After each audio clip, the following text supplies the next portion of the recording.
بسم الله الرحمن الرحيم. سڵاوتان لێبێ بەڕێزان.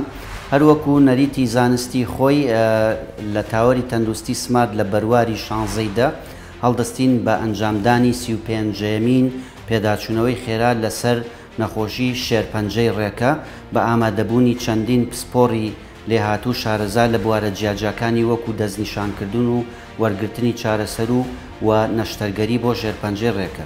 شایانی باسە لەم پێداچوونەوەیەدا نوێترین توێژینەوە زانستیەکان لەسەر ڕێگاکانی چارەسەرکردنی شێرپەنجەی ڕێکە و حاڵەتە تایبەتەکان بۆ چارەسەرکردنی شێرپەنجەی ڕێکە دێنە باسکردن و ئینشاءڵڵا بە پێی توانە هەوڵ دەدێت هەموو بوارەکانی چارەسەرکردنەکەی بگرێتەوە.